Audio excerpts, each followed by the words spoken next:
Iprinesenta ng DA Ilocos Region sa naganap na pagdinig ng Committee on North Luzon Growth Quadrangle kaninang umaga ang kanilang fiscal year 2026 budget and plans. Dito, binigyang din nila ang kahalagahan ng pagtaguyod sa mas pinalawig na farm-to-market roads sa iba't ibang distrito ng rehiyon. Ang farm-to-market roads ay isang kritikal na infrastruktura na nagdurugtong sa agricultural production sites patungo sa mga pampublikong pamilihan o highway. Kaugnay nito, tinatayang 3.85% ng kabuuang budget ng Department of Agriculture ang nakalaan para sa DA Ilocos Region na nagkakahalaga ng 5.6 million pesos ngayong taon.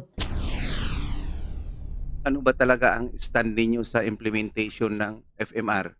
Kasi before our Christmas break, the House leadership nagkandak ng meeting sa aming mga congressman. We have 4 modes, I think.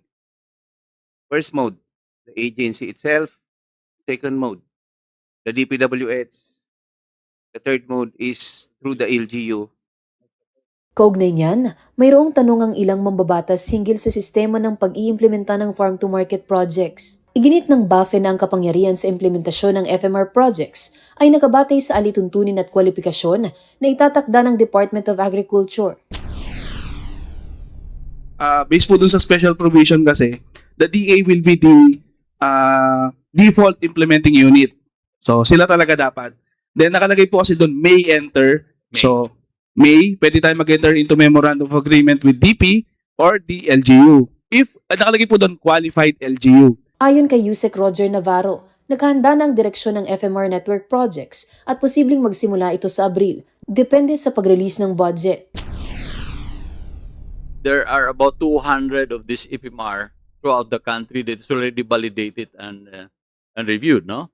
And there are other something like 1,000 plus farm to market road that's going to be validated. We plan that if there's going to be the budget, so we're going to start it by maybe April. Babala naman ni Representative Kuwangko, maaaring maging aberya sa implementasyon ng proyekto ang right-of-way issues at makitid na lupa ng mga sakahan.